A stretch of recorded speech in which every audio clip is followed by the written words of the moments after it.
नमस्कार, हंसा गुरु YouTube channel में आप सभी लोगों का स्वागत है। आशा करते हैं कि आप लोग सभी स्वस्थ और मस्त होंगे। आज है पहले रोज की होली, एकादशी की होली। तो दिखाते हैं आपको, काफ़ी सुंदर होली यहाँ पर लगी हुई है नीरज पांडे जी के घर पे। तो बने रहें हंसा गुरु के साथ।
दिखाते रहना सबको। हाँ, ये बिल्कुल बस सब जगह पहुंच रहा है। ये होली आगे की वजह से देखी जाती है कहीं भी। ले ले ले, ओए ओए ओए, देख सकते हैं आज एकादशी की होली बेलकोट में शुरू हो गई है।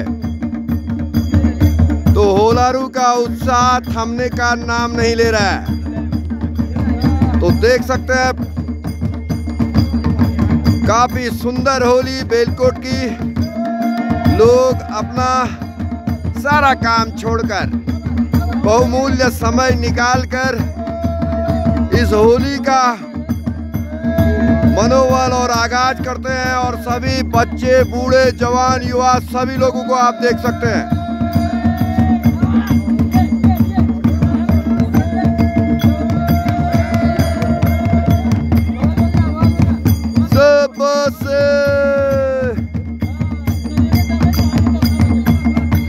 तो अब यहाँ पर होली हो चुकी है, अब चलेगी दूसरे घर पर। वहां पर भी हम आपको दिखाएंगे। आप लोग बने रहेंगे हंसा गुरु के साथ। तब तक के लिए जय माता दी।